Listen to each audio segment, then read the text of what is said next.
Apa dibilang? Sudah tapi belum. Sudah tapi belum. Artinya kalau dibilang dipresentasikan, ya sudah cukup tua atau dewasa dalam panggilan ini. Saya ingat pesan Romo dari malam ya, katanya kalau sudah tingkat 6, tingkat 7 masih galau-galau atau pikir ini apakah panggilan saya ini, itu saya rasa bukan saatnya lagi gitu dia. Jadi dari situ saya mengatakan bahwa saya bisa mengatakan kalau untuk pribadi saya 80%, 75 ke 80% saya sudah bisa lepas bebas. Namun karena ya saya tetap hidup di dunia ini, ya satu sisi saya manusia, saya pasti punya kelemahan, kekurangan ini itu, dan itu membuat keterikatan. Nah, zaman ini kan terus berputar. Saya mengandaikan dulu Fransiskus Assisi, dia bilang sama murid-muridnya kalau pergi ke desa-desa, ke kota, pergi merasul itu sebisa mungkin jangan bawa kuda, jangan naik kuda, karena bagi dia waktu itu kuda itu alat transportasi termahal begitulah. Jadi nilainya itu yang mau diambil, bukan soal kelekatan kita yang benar duniawi terutama, tapi nilai di balik itu yang mau diambil. Contoh sekarang gitu, zaman dulu itu ya kuda itu karena alat transportasi paling mahal. Nah sekarang kita nggak tahu ya, zaman ini terus berubah. Mungkin sekarang kita lebih ke gadget, media online dan sebagainya. Nah, itu sudah bagaimana ya? Kita mau kaku dalam hal itu, tapi memang dunia menawarkan itu, dan umat yang akan kita jembalakan ya hidup dalam dunia itu. Nah tidak mungkin kan kita istilah terlalu kaku dengan benda itu. Bagaimana di sini saya mau ambil soal nilai ya, bagaimana lepas bebas itu pasti tidak bisa terlepas ya dalam tanda petik soal jasmani ya, sulit untuk kita lepaskan ini, tapi bagaimana penghayatan kita dalam menggunakan segala sesuatu. Kalau soal kelekatan pasti masih melekat ya, kalau bilang mau 100% sudah lepas bebas itu saya menipu diri saya sendiri begitu. Tetapi justru di hadapan Tuhan yang sempurna itu dia bisa menyempurnakan kekurangan itu. Artinya lepas bebas dalam koridor. Yang penting saya selalu ingat bahwa saya ini calon imam dan kelak akan menjadi imam. Nah seperti apa bisa saya soal kelekatan itu saya bisa jalani. Sedangkan apa yang buat saya belum bisa lepas bebas ini itu ya itu soal bagaimana saya berhadapan dengan zaman yang terus berputar ya. Mungkin bagi saya pribadi saya sudah merasa saya sudah bebas ini, tapi dalam hal tertentu belum, karena memang saya hidup di tengah dunia. Mungkin itu sedikit sharing dari saya, Romo. Terima kasih. Oke, yang paling muda.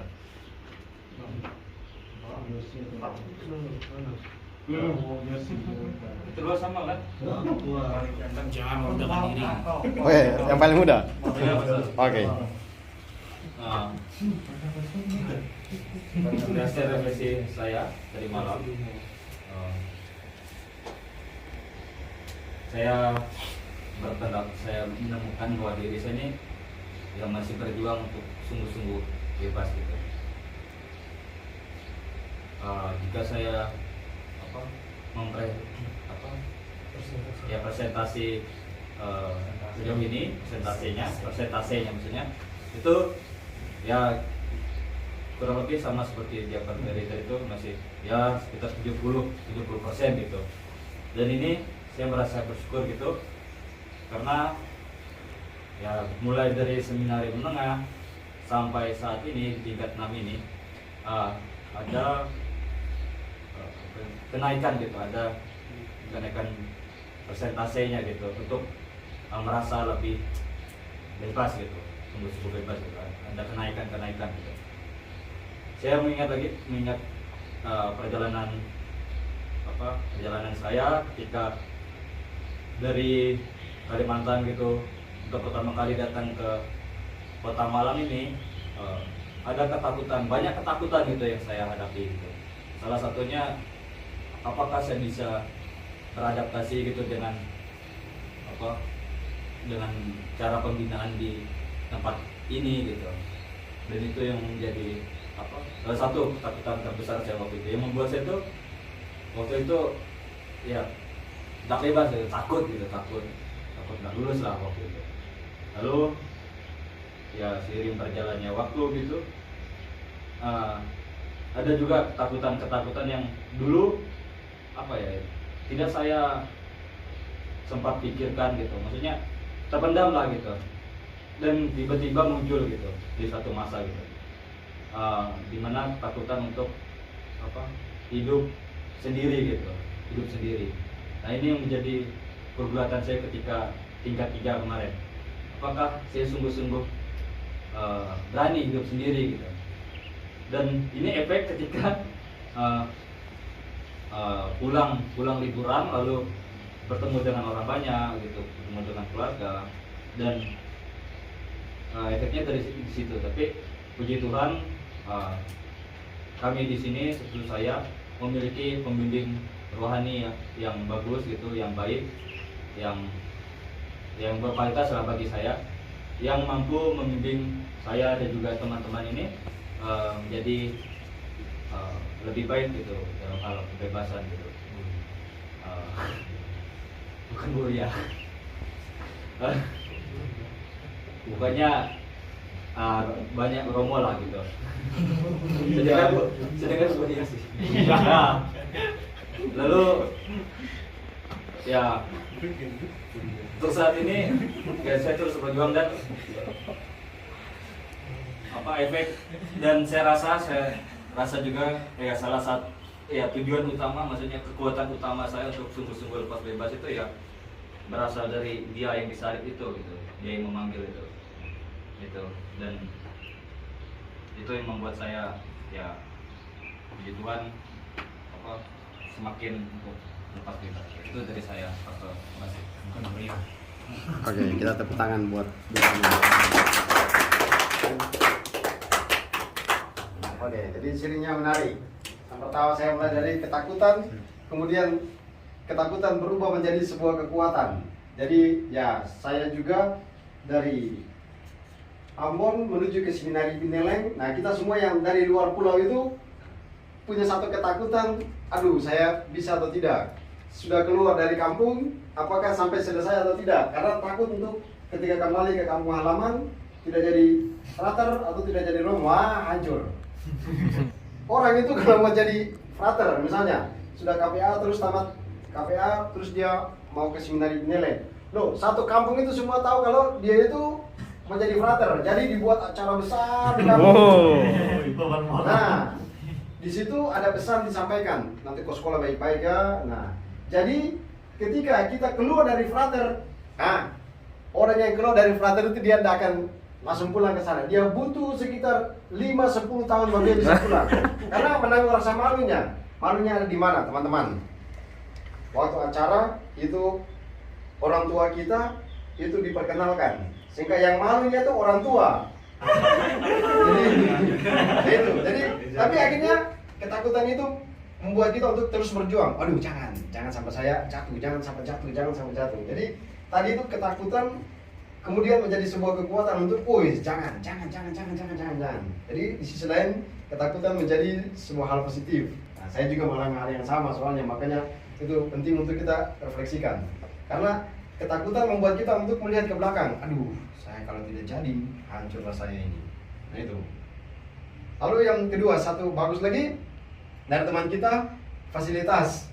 Nah tadi diberikan contoh, orang Kudus mengatakan kalau kau pergi ke stasi-stasi, ke desa-desa, kau jangan bawa kuda.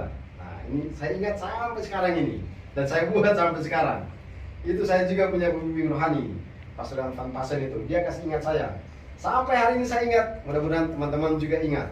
Seperti tadi, sharing yang bagus tadi, yang contoh yang tadi itu. Jadi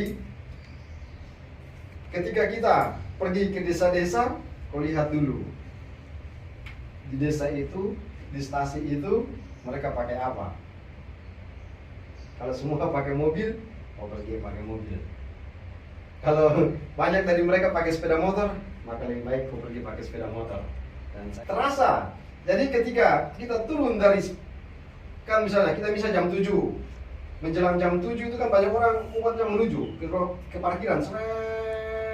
Oke.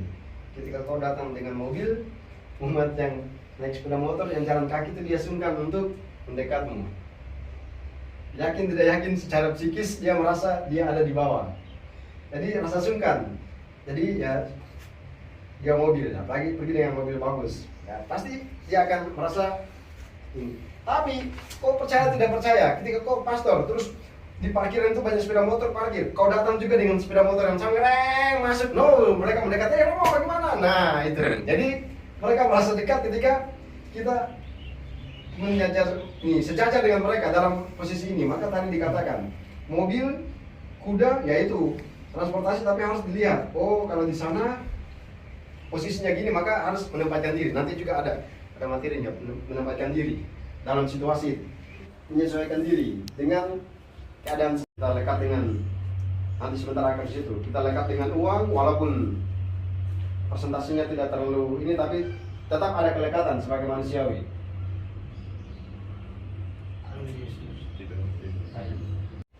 Sabda Tuhan yang menegaskan tentang bagaimana menjadi pribadi yang lepas bebas. Nah, itu dalam Injil Lukas bab 9 ayat 1 sampai 6. Kutipannya panjang, tapi saya cuma mengambil beberapa hal yang penting di sini, yang menunjukkan bagaimana menjadi orang yang lepas bebas. Nah, lepas bebas itu ada di sini. Ketika Yesus memilih para muridnya, dia katakan kepada mereka itu, jangan kamu membawa tongkat atau bekal atau roti atau uang atau 2 helai baju. Nah, itulah kata-kata Yesus yang menunjukkan bagaimana menjadi seorang pribadi yang lepas bebas. Ada yang Tuhan katakan, jangan membawa tongkat, membawa bekal, roti atau uang atau 2 helai baju. Nah, nanti kita akan melihat kenapa sabda Tuhan mengatakan demikian. Nah, Yesus katakan, jangan membawa tongkat, jangan kau bawa bekal, jangan kau bawa roti, dan jangan kau bawa uang. Karena semua ini oleh Yesus dikatakan adalah simbol-simbol duniawi. Nah, hal-hal inilah yang oleh Yesus dikatakan akan membuat kita terikat. Nah, jadi kita terikat akan tongkat. Akan dijelaskan tongkat maksudnya apa. Kita terikat oleh bekal, kita terikat oleh roti, perut, dan kita terikat oleh uang. Dan semuanya ini akan menghambat seseorang untuk melaksanakan tugas pelayanan secara murni. Yang oleh Yesus dikatakan simbol-simbol duniawi. Oleh karena itu, oleh Yesus dikatakan inilah hal-hal yang kemudian menghambat seseorang dalam tugas pewartaan. Konteksnya adalah Yesus memilih para murid, kemudian memberikan kekuatan kepada mereka. Karena Yesus sudah berikan kekuatan, maka dia katakan, kau tidak perlu bawa barang-barang ini lagi. Tuhan sudah menyediakan semuanya. Dan memang benar, ketika kau sudah jadi pastor, kau tidak perlu bawa barang-barang ini. Tidak perlu, semua sudah disediakan di stasi. Tidak perlu atur kurus-kurus. Nanti jadi pastor, harus 1 tahun pertama, ini sudah bengkak, ini sudah maju, sudah.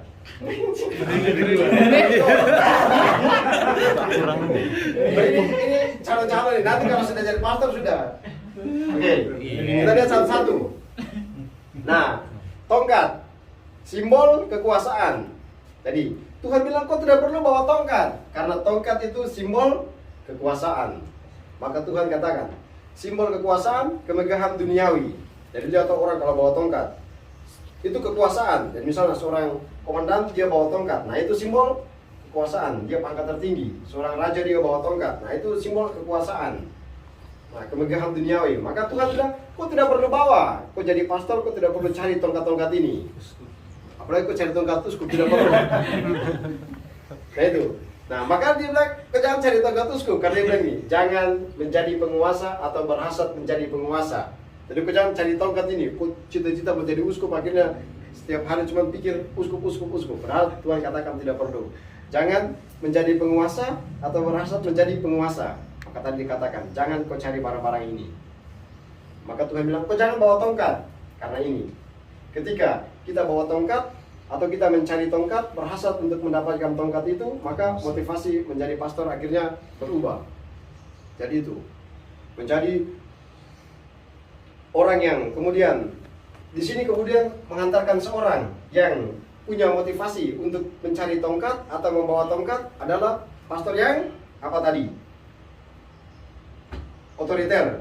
Nah ini, karena ini merasa diri berkuasa. Nah, kau percaya tidak percaya, besok-besok kau akan jadi pastor. Dan ketika kau ditunjuk menjadi rektor misalnya, atau kau ditunjuk menjadi pastor paroki misalnya, kau merasa diri kau berkuasa pak dulu. Ini pengalaman, jadi nanti pasti akan jumpai. Nah tapi kalau motivasinya ini, mencari tongkat, membawa tongkat, kekuasaan, jadi merasa diri berkuasa, kuasa, maka Tuhan katakan kau hindari itu. Apalagi mencari ini. Oke, kedua, bekal. Bekal adalah barang bawaan. Tuhan adalah jaminan segalanya untukmu. Maka tadi dikatakan, kalau tadi orang bilang, kau tidak perlu bawa tasmu itu, jangan terlalu banyak barang-barang di situ. Jadi kau isi inilah, isi itulah, dan lain-lain sebagainya. Jadi tas itu cukup isi barang yang penting saja. Bekalmu itu, nah lebih dalam lagi, bekalmu ini. Kau jangan terlalu, misalnya kau pergi mau sekolah frater, kau jangan bawa bekal-bekal yang lain lagi. Bekalku adalah mau pergi, mau jadi pastor, mau jadi frater, maka yang saya bawa adalah ini saja, cukup buku-buku rohani dan hal-hal pesan-pesan. Ya itu bekalnya. Tidak perlu kau bawa sana, bawa ini, tidak penting. Bawa saja apa yang penting dalam hidupmu, supaya bebanmu jangan tambah berat. Ya toh? Karena barang bawaan ini juga mempengaruhi gerak kita, mempengaruhi cepat lambat perjalannya. Jadi, kau mau sekolah frater, mau jadi pastor, maka kau tinggalkan. Sudah, bekal ini saya bawa saja. Diri saya, panggilan saya. Kau jangan lagi kau bawa masa lalu lagi. Nah, beban tambah berat. Akhirnya kau jalan semakin pelan. Jadi, bayangkan, kau misalnya kau bawa beban gini. Belum lagi kan kita perjalanan menuju frater, menuju imamat, itu naik tangga atau tingkat 1, tingkat 2, tingkat 3. Kau sendiri sudah berat, kau pikul lagi beban masa lalu lagi dia tambah berat lagi. Maka tidak perlu. Maka tadi Yesus dia bilang, kau tidak perlu bawa ini, bawa dirimu sendiri. Karena kita sendiri itu sudah punya beban. Maka kau jangan tambah beban lagi. Cukup apa yang ada aja. Maka apa yang perlu untuk dibawa, ya itu dibawa aja. Misalnya secara fisik, yang misalnya saya mau pergi ke stasi, yang bawa, ya bawa ini aja. Yang tidak perlu ya tidak perlu. Sama, mau jadi frater, ya sekarang saya mau jadi imam, gini, ya yang perlu saya bawa adalah ini aja, yang lain tidak perlu. Oke, jadi ingat, jangan bawa bekal terlalu banyak. Nah, kenapa ini orang membawa bekal terlalu banyak? Karena khawatir. Nah, kekhawatiran itu selalu yang membuat sehingga orang kemudian bawa bekalnya terlalu banyak. Jadi bawaannya misalnya, dia berpikir khawatir akhirnya dalam tas dia isi charger inilah, apa sana lah ini, karena ketakutan. Aduh, di sana ada sini tidak, aduh di sini ada ini. Nah, itu. Lalu Tuhan bilang sudah, semua akan tersedia di sana. Tapi lagi-lagi, apa sesungguhnya yang kita cari? Nah, roti. Tuhan bilang ini supaya jangan kau bawa roti, supaya diajak kau supaya bisa berpuasa, mati raga, menahan diri, supaya kau tidak gendut. Gitu. Supaya tahan diri, karena Tuhan juga mengajarkan tentang puasa, makanan. Nah, dia bilang di sini supaya ini roti di sini, dia pakai kata roti di sini untuk menegaskan ini. Roti yang sesungguhnya, makanan sesungguhnya adalah ini loh, melaksanakan firman Tuhan, ikut ekaristi, itu roti yang sejati. Roti ini seperti dimakan oleh nenek moyangmu di di padang gurun dan kemudian mereka mati. Tapi roti yang diberikan Tuhan itu hidup yang kekal. Maka kita cari roti ini pertama. Maka dalam kemarin Romo sering pengalaman, kau boleh pintar sekalipun, tapi ketika kau tidak ikut misa, kau tidak makan roti yang diberikan Tuhan, nah kau keluar. Karena pada akhirnya rektor mengatakan begini, kau jadi pastor itu kau ditabiskan untuk merayakan ekaristi, titik. Jadi uskup dia berikan, waktu tabisan dia berikan nasihat begini.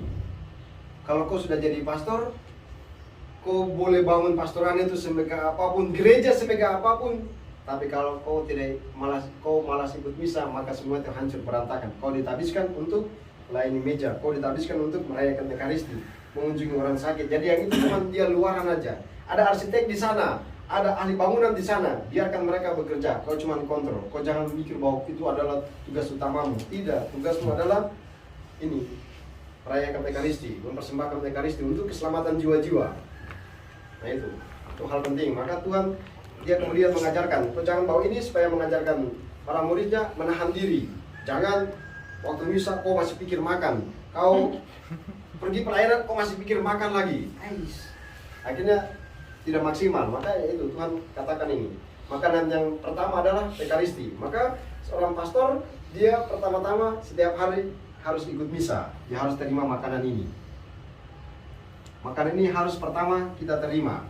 Maka saya ingat dulu masih di seminari menengah itu seorang pastor MSc dia bilang begini, Kenapa tuh kita di seminar itu misalnya pagi hari, tidak dibuat pada sore hari. Misal pagi di seminari selalu dilaksanakan pada pagi hari. Kenapa? Nah, dia bilang supaya pagi-pagi itu sebelum kau bangun, sebelum kau makan, roti surgawi itu dia sudah ada duluan dalam perutmu ini. Jadi dia jadi pengalas perutmu. Jadi semua aktivitas selama satu hari ini pengalas tubuh kita adalah roti surgawi, tubuh dan darah Kristus pertama yang masuk dalam diri kita. Maka dia bilang, makanya acara seminari, bangun tidur, mandi, masuk kapel, berdoa supaya Tuhan ada lebih dulu dalam tubuh ini. Maka makanan yang lain masuk, sapi, babi, kerbau, anjing. Tidak perlu takut. Karena kan kita kan Tuhan Allah sudah ada lebih dulu. Makanya diajarkan, kau jangan makan terlebih dahulu sebelum menerima tubuh Kristus. Jadi sebelum misa, kau jangan makan dulu, kau biarkan saja tubuh Kristus masuk terlebih dahulu. Nah itu, biarkan tubuh Kristus lebih dulu. Kau jangan jeruk masuk dulu, baru tubuh Kristus. Tuh, salah, tubuh Kristus dulu, baru jeruk, anjing, babi, kerbau, dan lain-lain. Maka dia sudah melindungi terlebih dulu, jadi dia protek kita lebih dulu. Lalu, ini uang. Kenapa? Ini juga menjadi kelekatan bagi setiap orang, siapapun kita. Uang menjadi kelekatan, harta kekayaan. Jangan terlena dengan harta kekayaan. Lalu kemudian orang mengatakan, pastor kok cari uang? Jadi tanya uang intensi, gini. Kau jawab begini, iya. Habis saya pergi ke pom bensin itu, saya bilang bensin 10 liter. Terus saya bayar pakai daun talas. Tidak toh? Saya juga perlu uang, bos. Jadi, kadang ini kemudian menjadi sesuatu yang diterjemahkan secara lain. Jadi pastornya bicara tentang uang, orang langsung, pastor jangan bicara tentang uang. Jadi kita pegang uang sedikit, jangan terdekat dengan jangan bos. Kita ini bukan tinggal di surga sana, kita tinggal di dunia dan neraka ini. Itu juga penting. Nah, karena kan mau nggak mau. Kira-kira kalau kau mau pergi, kau punya pulsa habis, kau pergi ke konter terus kau bilang, Mbak, minta pulsa 100.000. Terus kau bilang terima kasih. Aku kejar dengan panah. Tidak mungkin. Jadi kau juga perlu uang. Kau bensin perlu uang. Kau makan juga perlu uang. Semua perlu uang. Kira-kira kalau kau lapar, kau pergi ke rumah makan, terus pesan babi 3 porsi, habis makan kau bilang terima kasih. Itu pasti piring kejar kamu. Nah, pasti kita perlu uang. Tapi Tuhan katakan, yang penting jangan terlena dengan harta kekayaan ini. Kita menggunakan uang untuk kebutuhan kita. Apa yang kita rasa penting, ya kita pakai. Nah, tentang ini untuk membeli barang. Saya dapat nasihat dari seorang pengusaha. Dia bilang ini, Romo, kalau kau mau beli barang, belilah, ikuti nasihat saya seperti ini. Jadi misalnya dia bilang begini, supaya kau jangan buang uang terlalu banyak, kau lihat dulu. Sekarang itu handphone itu sudah, iPhone itu sudah sampai di berapa? 14. Oke. Kalau kau punya uang bisa sampai iPhone 14, kau beli saja 14 itu. Mahal sekalipun, beli saja. Karena sekali kau beli, kau tidak upgrade lagi. Daripada kau beli sekarang sudah 14, kau baru mulai dengan 6. Nah, nanti tahun depan sudah upgrade lagi. Kau naik lagi di 7 lagi. Nah, jadi 6, 7, 8, 9, 10 ke 14 terlalu jauh. Mending satu kali beli yang terbaik, selesai. Jadi itu. Kau beli yang terbaik sehingga kau tidak berulang-ulang untuk sana. Jadi orang bilang, handphone baru. Ini baru. Tidak perlu karena saya sudah di atas. Jadi sekali beli sudah selesai. Tapi yang paling penting adalah dia katakan tentang ini. Kau pakai untuk beli sesuatu yang kau rasa memang kau butuhkan. Jadi apapun itu sudah, selama saya rasa saya butuhkan, ambil. Jadi habis. Karena memang saya butuhkan. Oke. Lalu yang berikut. Tapi nasihat dari seorang pastor, dia katakan kita jadi pastor itu tidak bisa menjadi kaya dan juga tidak bisa menjadi miskin. Jadi ingat, kita jadi pastor itu nanti kok jadi pastor akan mengalami hal ini. Suatu saat kau dapat uang banyak sekali, tapi tiba-tiba hilang semua karena kau kasih ke orang, kasih gini. Jadi kau tidak akan jadi kaya, tidak akan. Terus satu saat kau tidak punya uang sama sekali, kau juga tidak akan jadi miskin, akan dapat sedikit-sedikit juga. Jadi itu, kau tidak mungkin akan menjadi kaya, kau tidak mungkin juga menjadi miskin. Kau ada di tengah-tengah itu. Karena mau tidak mau, ketika kita jadi pastor sudah punya uang gini, ya anak-anak atau orang umat akan datang, Romo saya punya anak sekolah gini tidak punya uang. Kau khotbah tentang cinta kasih, terus orang datang di situ kau tidak kasih apa-apa. Nah pasti kau kasih sedikit. Jadi kau tidak akan jadi kaya. Kau percaya tidak percaya, kau yakin ini, kau tidak akan jadi kaya. Baju adalah lambang kebesaran dan keagungan. Jadi kebesaran seorang frater adalah dia pakai jubah. Kebesaran seorang pastor adalah dia pakai kasula. Itu. Jadi lambang kebesaran, keagungan. Nah, maka dia bilang, jangan terlena dengan kebesaran dan nama baik. Nah, jadi di sini ditegaskan secara baik bahwa kadang dua hal ini, kita terlena dengan kebesaran, ketenaran kita, lalu nama baik kita. Nah, ini kemudian membuat kita mengalami kejatuhan. Jadi mau supaya kita diagung-agungkan, mau supaya kita tuh selalu di ini dan dihormati dan lain-lain sebagainya, maka akan menghantarkan seseorang pada sebuah pengalaman kejatuhan. Jadi ketika kita pada suatu kesempatan orang tidak puji kita, maka kita akan marah, kita akan jengkel, karena ini yang kita cari adalah kebesaran dan keagungan. Maka ketika kita tidak dipuji, tidak dihiraukan, maka kita tahu sendiri. Lalu dalam Injil Lukas itu dia dikatakan, kenapa Yesus dia tidak menyarankan para murid untuk bawa roti, bawa uang dan lain-lain sebagainya?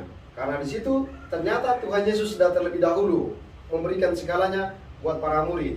Dan dalam kisah itu dikatakan, sebelum dia pilih para murid, dia kemudian mengutus mereka, dan sebelum perutusan itu dia memberikan mereka tenaga, kuasa untuk menguasai setan-setan dan untuk menyembuhkan penyakit-penyakit. Dan inilah kekuatan yang Tuhan sudah berikan lebih dulu sebelum dia mengutus mereka. Maka karena Tuhan sudah kasih, maka bekal utama adalah Tuhan sendiri. Nah, maka dikatakan di sini Tuhan yang memperlengkapi orang-orang pilihannya.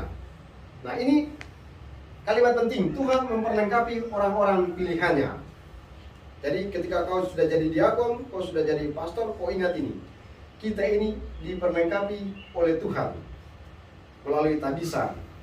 Maka ini yang harus menjadi sumber kekuatan kita. Kau pergi, nanti suatu saat kau akan menjadi pastor, baru kau menyadari hal ini, bahwa Tuhan memperlengkapi kita. Jadi ketika kita pergi ke sebuah tempat yang menakutkan, jalanlah dengan penuh keyakinan, yang pilih saya ini Tuhan. Tuhan tidak mungkin dia mempermalukan saya di hadapan orang-orang ini. Tidak mungkin. Woi, saya kalau jadi ini bulu badannya berdiri. Jadi itu pada saat tertentu, misalnya kau akan masuk di satu rumah, misalnya di rumah itu orangnya tidak benar, orangnya dia pakai magic dan lain-lain sebagainya. Kau yakin tidak yakin, semua orang akan mengalami ketakutan. Jangan Romo, jangan ke situ, jangan ke rumah itu. Kenapa? Wih, rumah itu orangnya mata-mata merah semua, suwangi-suwangi semua. Tidak perlu takut, karena itu kita diperlengkapi oleh Tuhan. Maka sudah, pokoknya ketika masuk ke tempat itu, kau cuma ingat saja, kau frater sekalipun, kau ingat yang pilih saya, yang menentukan saya ini Tuhan. Tidak mungkin toh Tuhan permalukan saya di hadapan para suwangi itu. Misalnya saya makan di rumah suwangi, kemudian saya jatuh di situ, mati di situ. Lah berarti malu Tuhan, pas dia malu sendiri tuh. Allah, muridku sendiri jatuh di situ. Nah berarti Tuhan yang kalah. Maka harus yakin Tuhan tidak mungkin mempermalukan orang-orang pilihannya. Masa dia sudah pilih terus dia mempermalukan? Tidak mungkin. Dia tidak mempermalukan, tapi dia memperlengkapi kita. Maka ada di situ. Maka seorang pastor pergi kemana, dia harus bawa 3 minyak itu. Orang sakit, katekumen, dan minyak baptis. Itu kenapa sampai kita ini belum bisa menjadi lepas bebas. Kenapa? Kenapa kita belum bisa jadi lepas bebas? Pertama, karena kita masih terikat dengan apa dan siapa.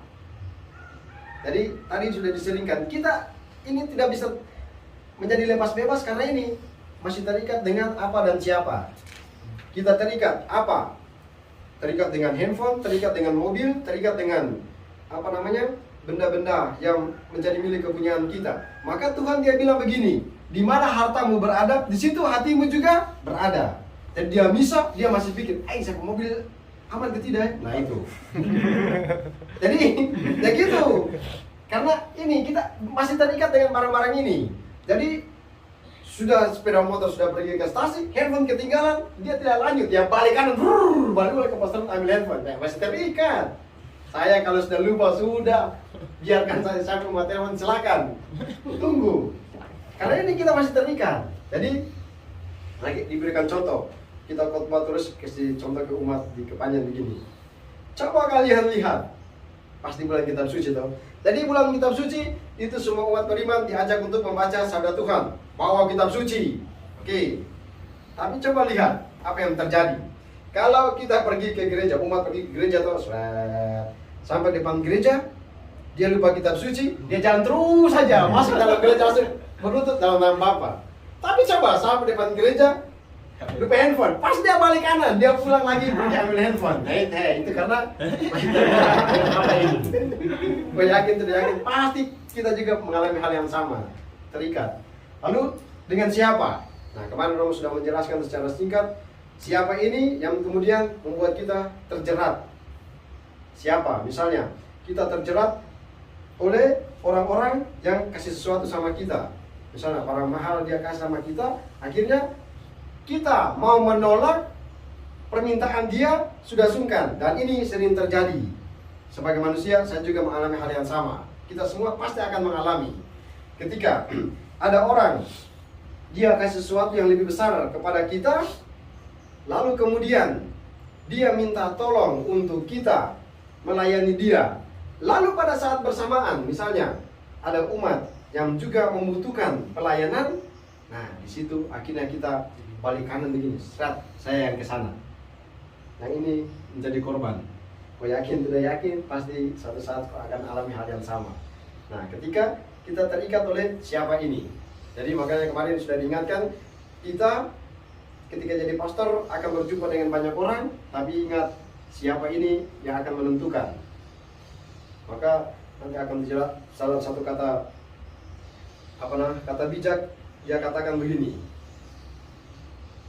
Siapa yang bergaul dengan kita, dia juga akan mempengaruhi kita. Jadi hidup kita itu ditentukan oleh dengan siapa kita bergaul. Nah ini, dengan siapa kita bergaul itu akan menentukan masa depan kita, menentukan hari-hari selanjutnya. Saya bergaul dengan orang bisnis, maka otak saya itu bisnis, gini, otaknya cair. Saya bergaul dengan orang-orang yang setiap hari cuma pikir makan minum. Nah, nanti saya juga pikir makan minum. Maka dia bilang, saya dipengaruhi oleh orang yang bergaul dengan saya. Nah, bergaul dengan orang baik akan jadi baik, bergaul dengan orang jahat, nah, kita bisa lihat sendiri. Maka ini, Albert Einstein dia bilang begini, jika kamu ingin hidup bahagia, ikatlah pada tujuan, bukan pada orang atau benda. Jadi, tujuan saya itu apa? Tujuan saya adalah pergi misa, maka saya tidak perlu butuh kau itu. Saya tidak perlu butuh orang ini, tidak perlu. Karena saya pergi misa. Saya mau misa, tujuannya adalah misa. Lalu di saat bersamaan, karena orang ini dia sudah kasih sesuatu sama saya. Lalu dia bilang, Romo, tolong kita, saya mau acara makan, ayo kita makan bersama.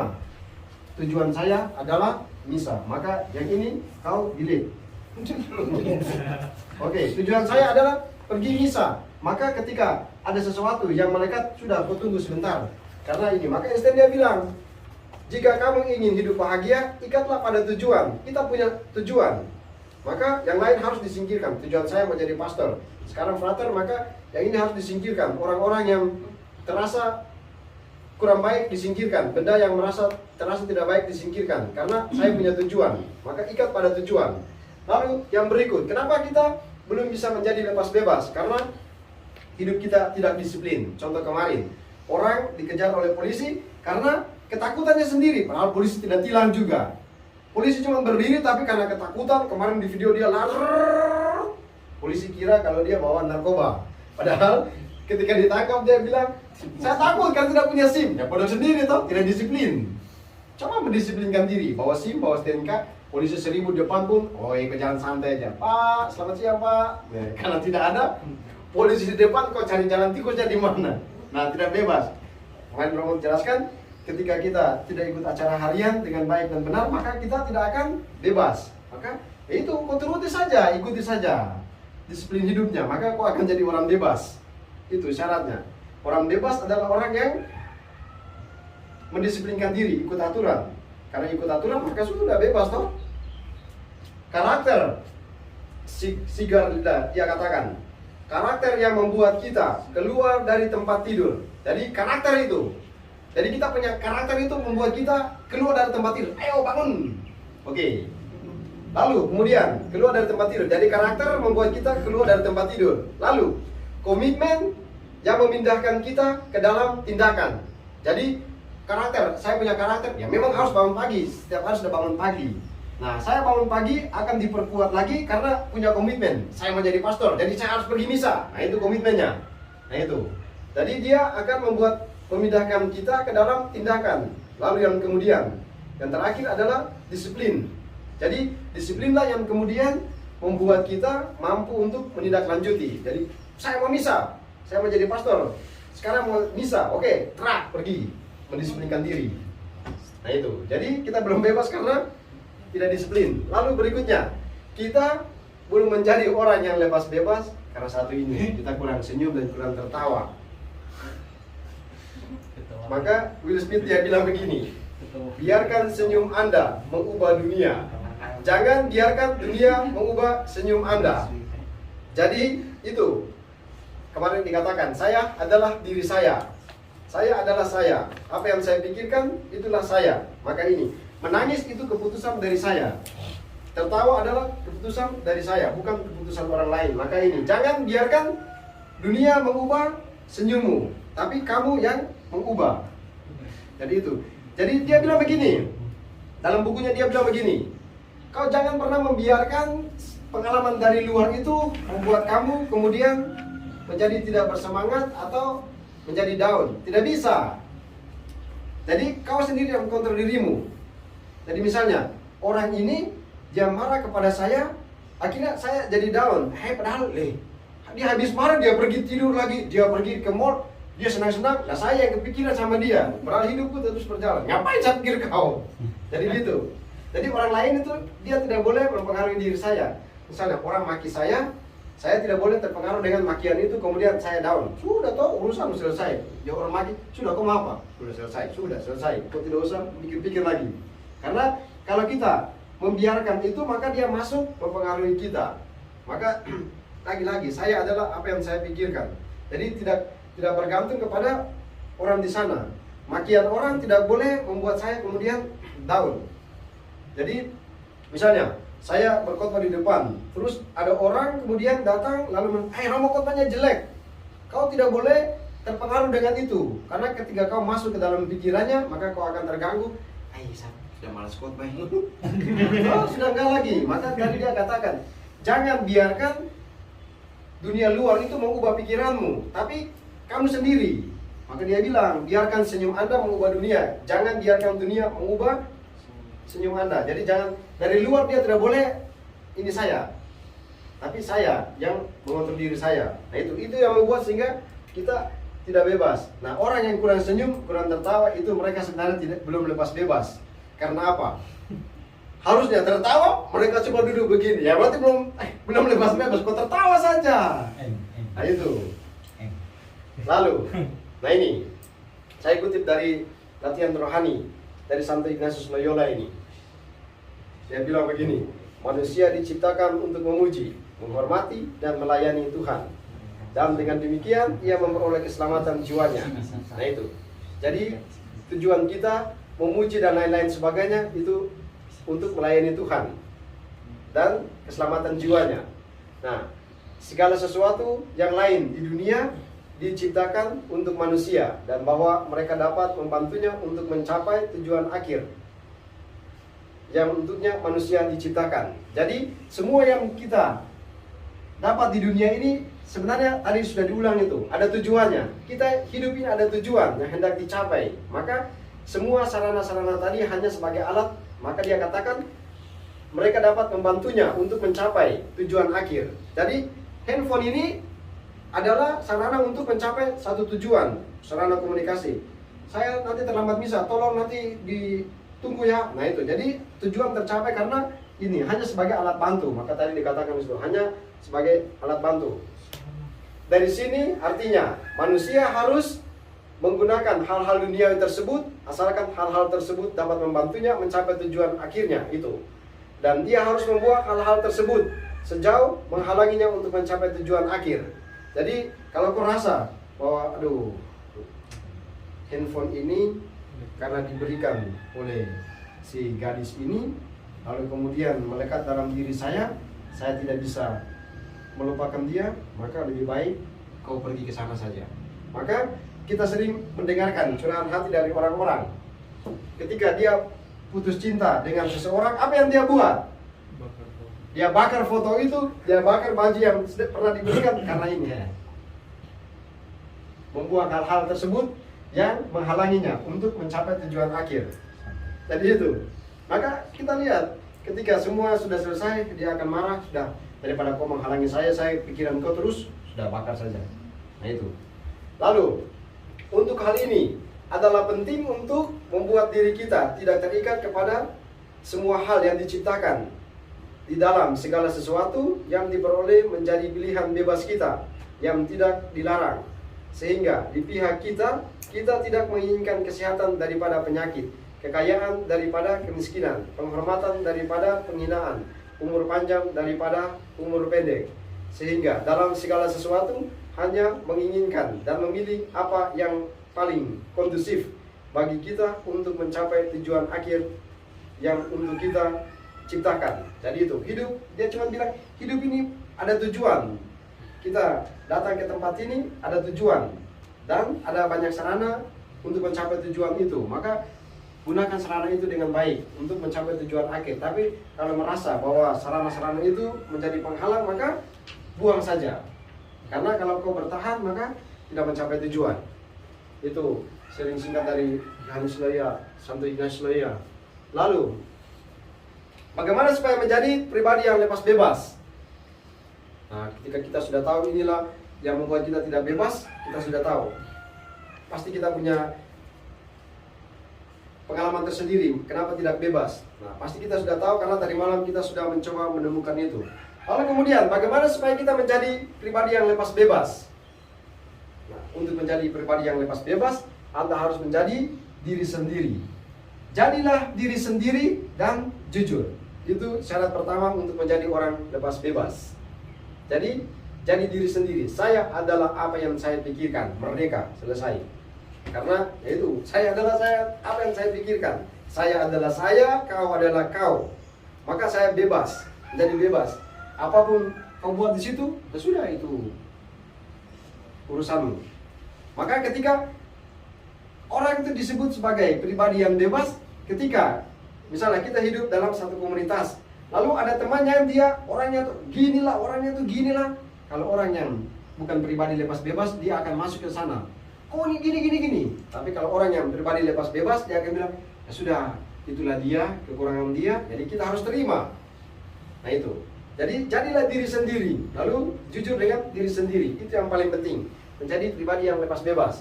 Lalu yang kedua, jangan pernah terikat oleh siapa dan apa.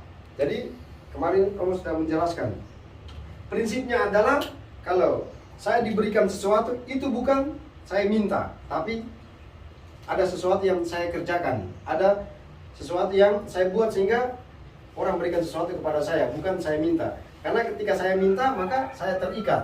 Tapi ketika saya diberikan karena sebuah pekerjaan, sebuah pelayanan, maka kau tidak bisa protes saya akan. Lalu yang berikut, lakukan segala sesuatu dengan disiplin tinggi dan ketaatan penuh. Sudah dijelaskan tadi, disiplin membuat orang menjadi lepas bebas. Ketaatan penuh membuat orang menjadi lepas bebas. Saya taat pada aturan, maka saya jadi orang merdeka. Saya tertawa pada saat rekreasi, saya makan pada saat makan, saya tidur saat tidur, maka saya menjadi orang lepas bebas toh. Misalnya, sudah jam tidur, kau pergi beli nasi di luar. Nah, kau tidak lepas bebas. Tidak lepas bebas itu ada di mana? Ketika kau pulang, di tempat sana kau makan nasi goreng 2 porsi, kau makan sampai ketawa-ketawa. Kau lepas bebas, kau tunggu, kau lepas bebas. Tapi ketika kau masuk mendekati gerbang ini, kau menjadi orang yang tidak lepas bebas karena kau akan lihat begini, ada orang di dalam. Nah, di situ kau tidak jadi orang yang lepas bebas. Jadi kau tidak lepas bebas. Nah, beda tuh orang yang lepas bebas. Orang yang lepas bebas, dia pergi, Romo, saya lapar ya. Bisa beli nasi goreng kah? Romo bilang, silakan kau pergi. Maka kau pergi itu dengan lepas bebas. Kau pergi makan 2 porsi, kau datang juga dengan pintu gerbang, oh, sambil nyanyi-nyanyi. Beda toh. Yang dia pergi tanpa izin, kemudian makan di luar senang-senang, dia menyanyi, misalnya dia karaoke di ini. Setelah datang, dia di gerbang, dia sudah mulai gini, kasih naik jijiknya gini.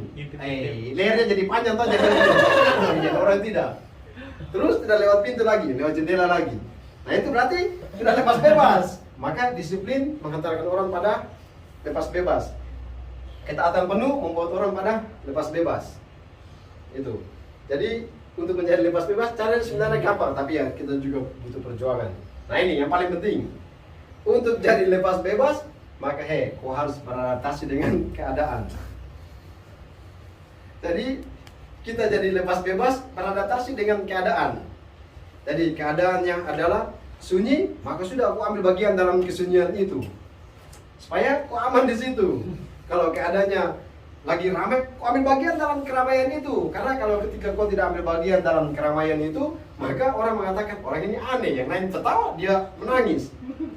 Jadi beradaptasi. Maka tadi sering dikatakan, kau jangan perlu bawa kuda ketika pergi ke stasi-stasi. Maka kata kuncinya tadi beradaptasi, bos. Kau lihat di situ orang datang dengan sepeda motor semua, kau jangan pergi dengan mobil. Kau lihat di situ orang semua datang jalan kaki, kau pergi dengan gaya-gaya begini lagi. Tidak perlu. Maka kau beradaptasi, bos. Karena adaptasi ini akan membuat orang menerima Anda, adaptasi akan membuat orang akan mendekati Anda. Jadi beradaptasilah, misalnya pergi sama anak-anak muda, maka bergayalah seperti anak muda. Beradaptasi toh. Jadi kau misalnya, karena kau ini, sudah jadi pastor tuh, jadi harus pakai sepatu begini, pakai baju begini, jadi rambutnya harus begini.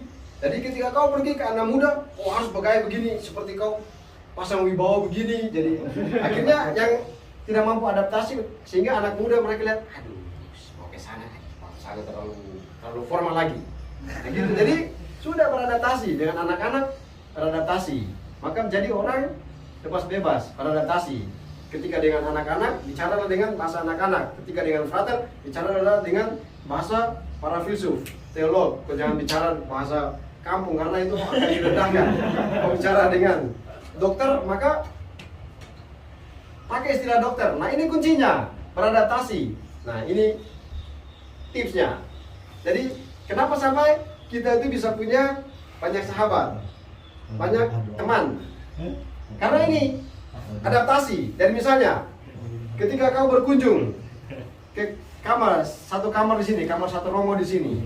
Nah, beradaptasi terlebih dahulu. Caranya adalah kau belum masuk di kamar itu, misalnya kau tahu kalau romo rektor ini dia suka sepak bola dan dia penggemar Liverpool.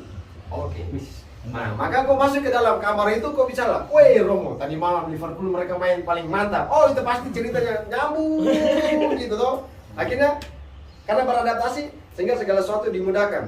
Kau jangan sudah tahu-tahu dia ini penggemar Liverpool, kau masih bilang begini, Liverpool tadi malam main payah sehingga dapat kalah dari Chelsea. Kau habis. Itu pasti kau habis karena berbeda. Itu karena kau tidak adaptasi.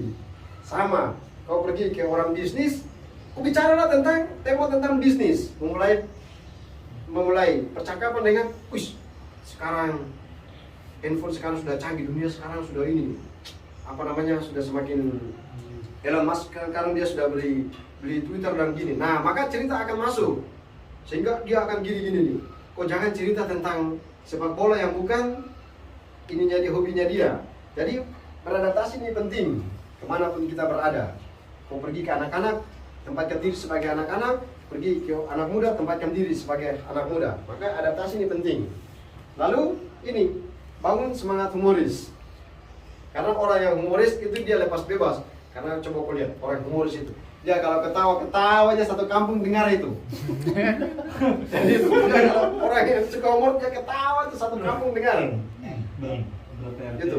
Tapi itu ungkapan lepas bebas. Lepas bebas karena hidupnya yaitu menampilkan ini. Nah, inilah cara untuk menjadi pribadi yang lepas bebas. Nah, akhirnya dari semuanya itu, dari kemarin sampai hari ini cuma ditekankan hal yang sama. Saya adalah apa yang saya pikirkan. Kebebasan kita ada di sini, bos. Yang kita pikirkan. Karena yang kita pikirkan itulah yang akan kita lakukan. Dan yang kita lakukan itulah yang dinilai oleh orang lain. Jadi saya berpakaian seperti ini karena keputusan saya untuk memilih. Banyak baju di situ, tapi saya memilih pakai baju ini. Lalu menggerakkan tangan kaki untuk pakai. Ketika saya pakai baju ini, saya dinilai oleh orang lain. Oh, orang ini adalah orang yang rapi. Oke, saya membuat renungan itu hasil dari pikiran saya. Dan ketika saya menyampaikan, saya dinilai oleh orang. Maka ketika dinilai orang mengatakan, wah, sudah ini khotbahnya keren, berarti berpendidikan, berarti sekolahnya bagus. Nah, kalau khotbahnya tidak bagus, maka itu kan hasil pikiran. Ini kayaknya dulu banyak sharing. Karena keluar dari hasil pikiran kita. Maka saya adalah apa yang saya pikirkan. Nah, itu. Dari semuanya itu kemudian kita lihat ini. Dia yang memanggil saya dan memilih saya lebih mengenal saya daripada orang lain. Jadi ini kuncinya. Saya sudah jadi frater, saya sudah jadi diakon, saya sudah jadi pastor. Itu karena ada yang memanggil, ada yang memilih, dan yang memilih memanggil saya ini dia lebih mengenal saya. Maka ketika orang datang, saya kok sudah tahu Romo itu, dia tuh begini-begini. Kau jawab begini, hei, kau itu kenal saya sejak kapan?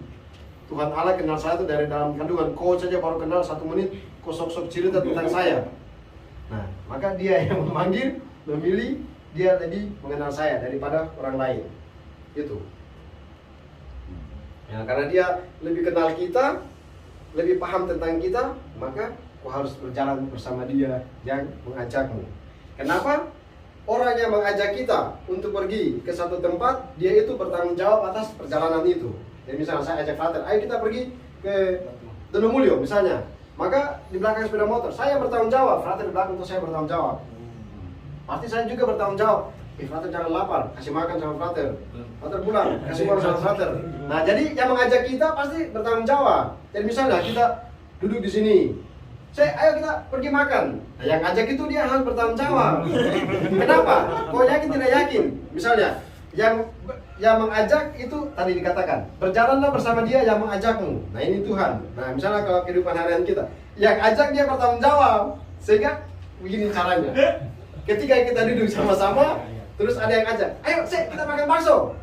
Lalu makan bakso. Tapi itu tidak izin toh. Oke. Pulang kena rektor, dari mana?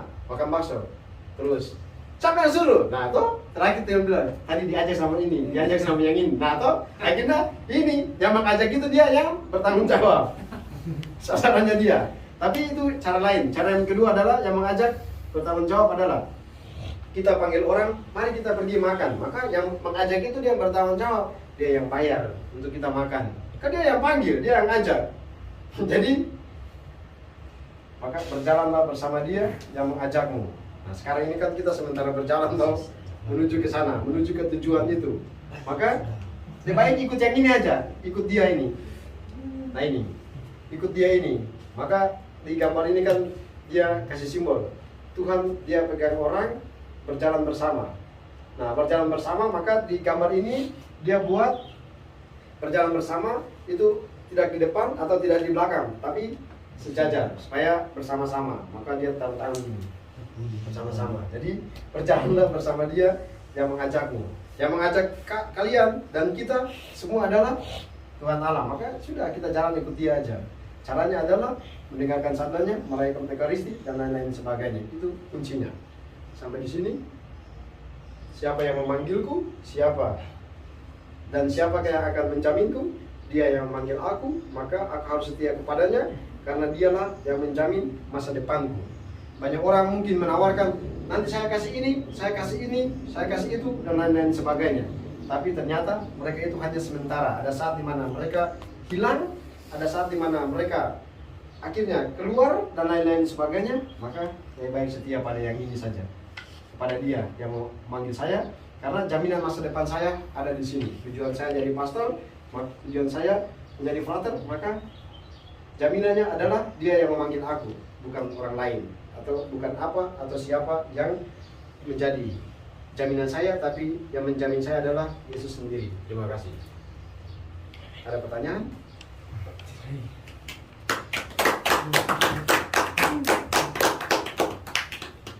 Jadi itu kunci dari semua itu. Kemarin Romo dari kemarin tuh hanya mengingatkan satu, saya adalah apa yang saya pikirkan. Itu kuncinya. Kok akan jadi lepas bebas ketika saya adalah apa yang saya pikirkan, saya adalah saya, kamu adalah kamu. Titik. Itu berarti kok akan jadi lepas bebas. Oke, sekian dan terima kasih. Betul kata anak didiknya. Terima kasih kepada Romo Budi yang mendampingi refleksi kami kurang lebih 2 hari. Semoga apa yang kami terima hari ini bisa kami hayati, kami renungkan, dan menjadi bekal bagi kami bersebelas, khususnya diakon yang sebentar lagi jadi Romo. Saya juga Kita bisa